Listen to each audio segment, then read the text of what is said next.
All about me. Okay. Firstly, good afternoon, everyone. I'd like to start by saying it's a huge honour and a privilege to be appointed head coach of the Nepal national team. It's a very special role in a very special country. So I would also like to thank everybody that I've interacted with in the 4 or 5 weeks that I've been here. The hospitality and the kindness of the Nepali people has been amazing.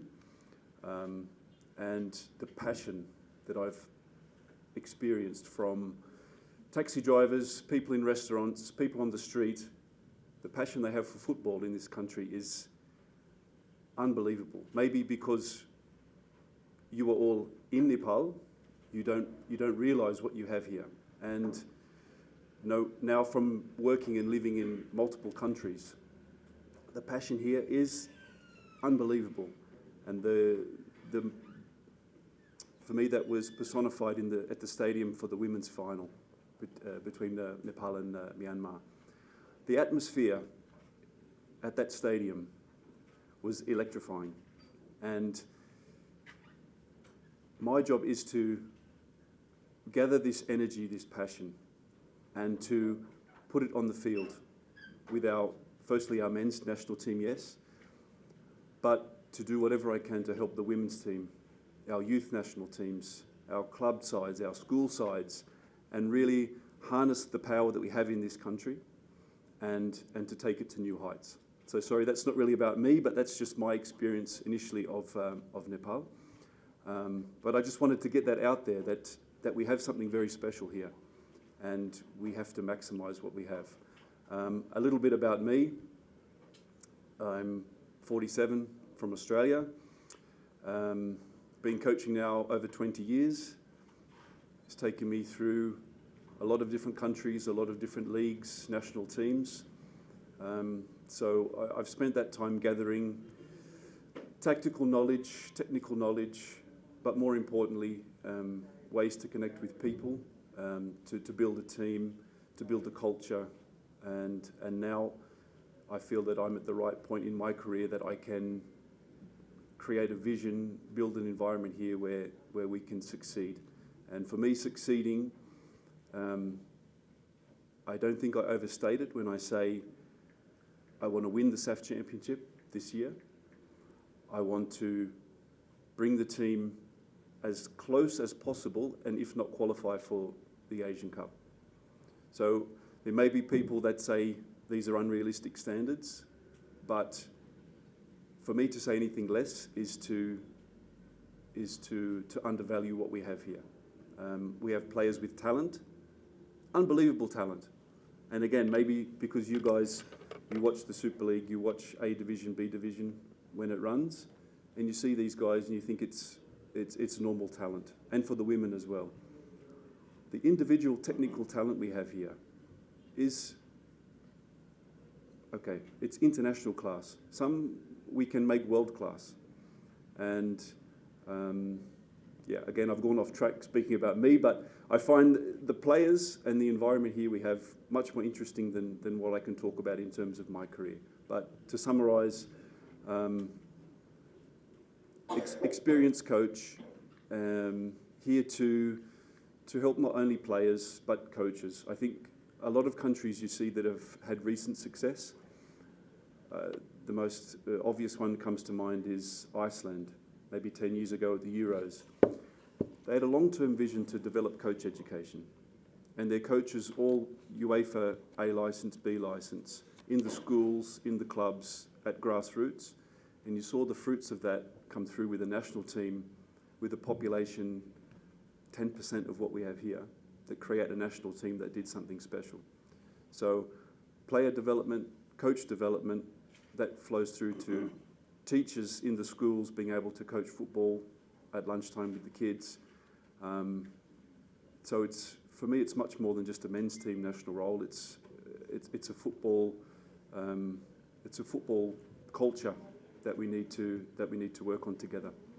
In my culture, it's like Christmas Day.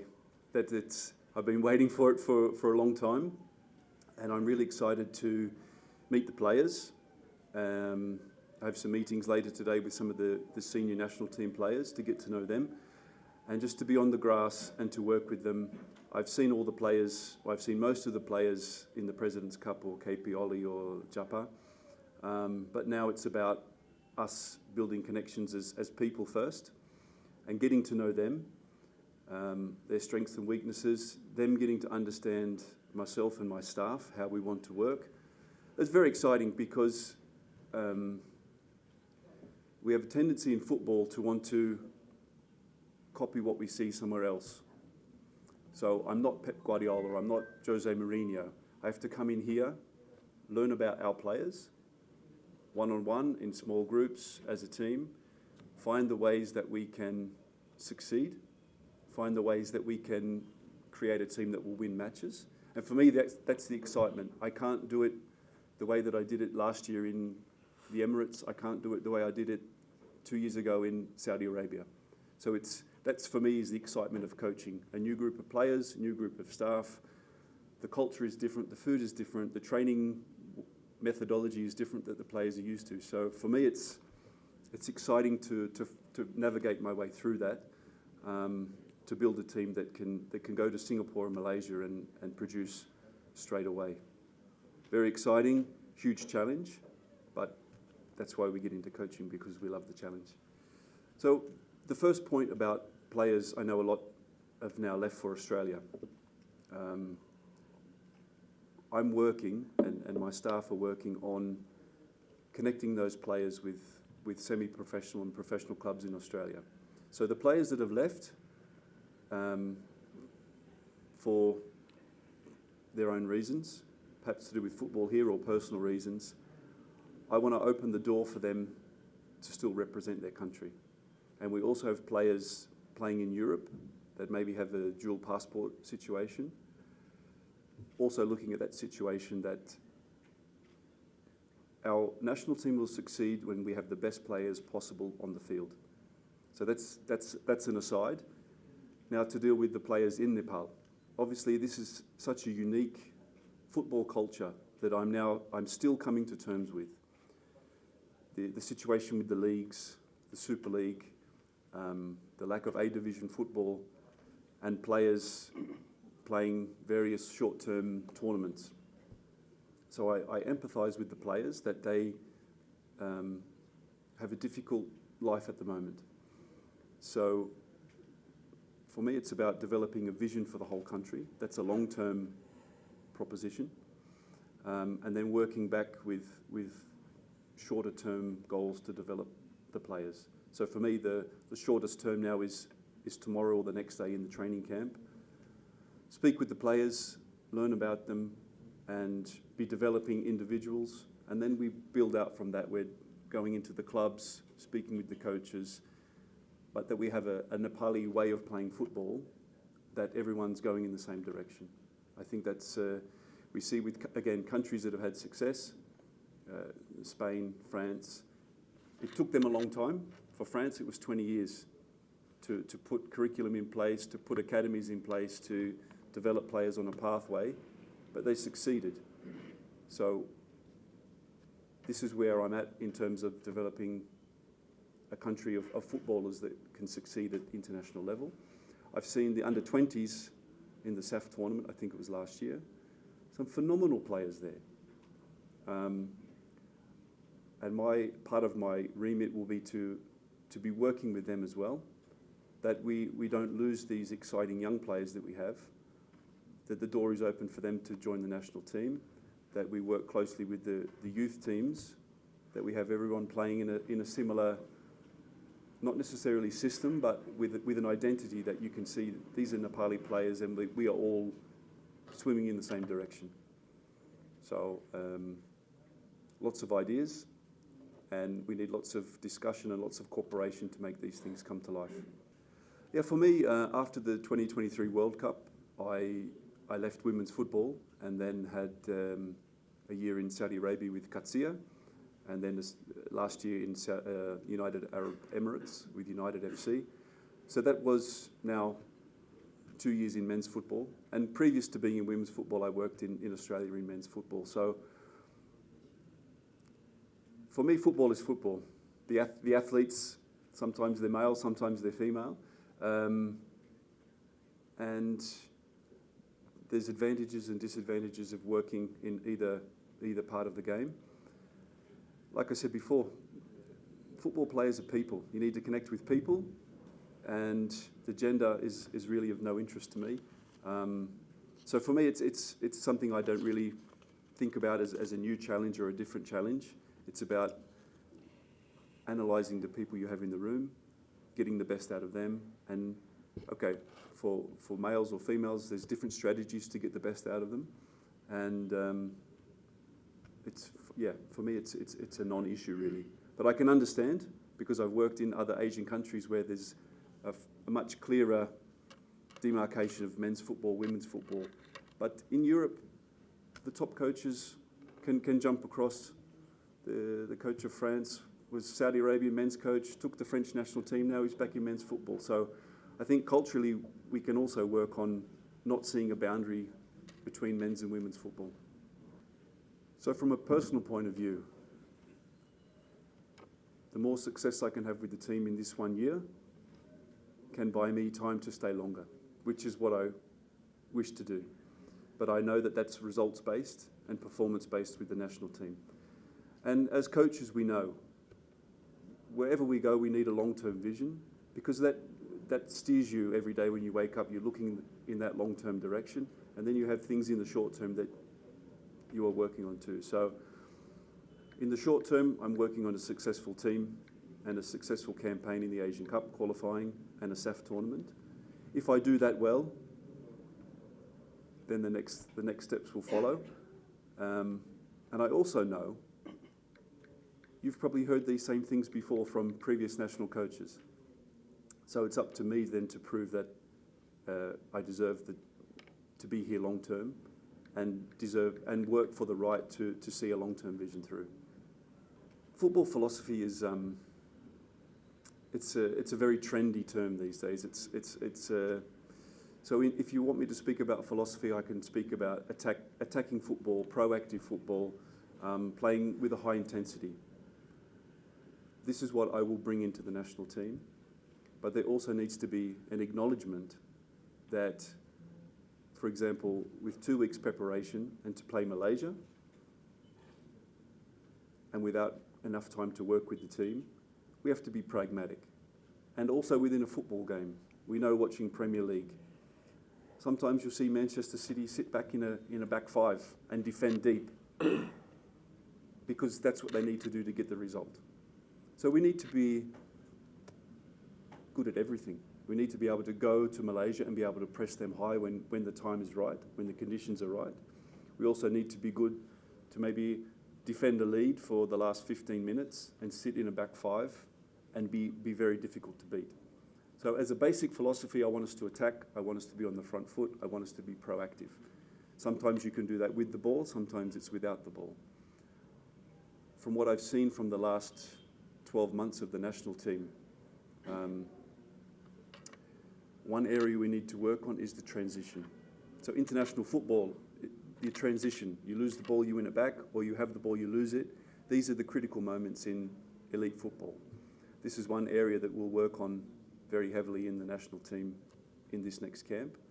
If we can make this faster, that the players are already thinking about the transition to defence when we have the ball, and the opposite when we don't have the ball, I think we can have more success. I'm sure we can have more success. Philosophically, I want to see the Nepal team control the ball for longer periods. So I see sometimes we are too soon to play a long ball or to play a ball that's maybe not as thoughtful as it could be. So I want us to be able to control possession for longer, bring more players into the game, be able to absorb pressure while we have the ball. And again, we have the technical players that they're able to do that. When I see the attacking players and the midfield players, technically very strong, technically able to have periods where we can hold the ball for 1, 2, 3 minutes and make the opposition chase us. So this will be also something I'll be working heavily on in this next camp. I appreciate and love both for different reasons. Pardon? But they are two different coaches, sir. Yes. And this is, I mentioned before, that this is a mistake that I would say younger coaches,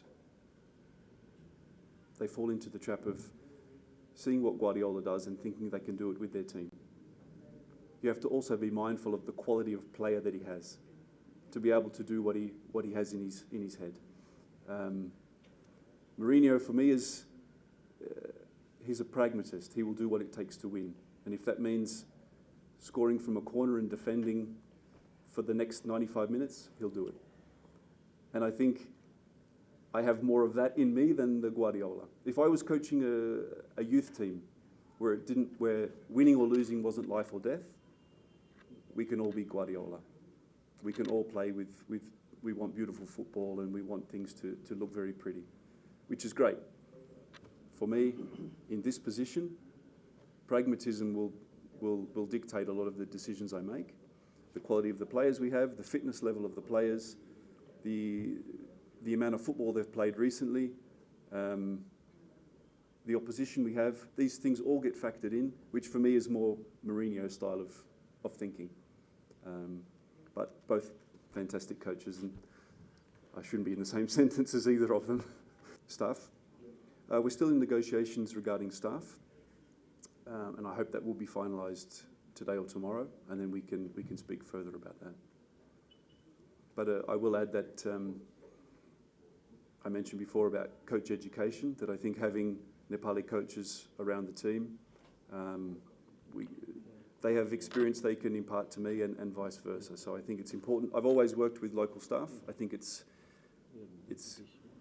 immensely important with building a team, not to bring in a group of foreigners that I've seen that work very poorly in other places where 5 or 6 foreign coaches come in and they don't interact with the team. So I don't want that here. I have a few friends and colleagues and people that I've been in contact with in India, Nepal, and you always have agents or people in touch with you, and it's been a position that you can see by the number of coaches that applied for it.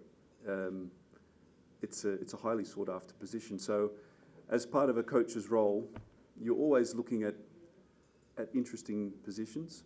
So for the last year, from the time I was in Saudi Arabia, this had been identified to me as a potential opportunity.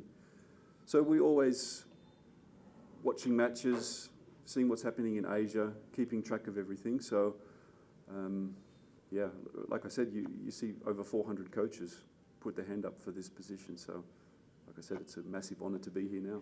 To coach the women's team as well. That'd be a question for the President and the General Secretary.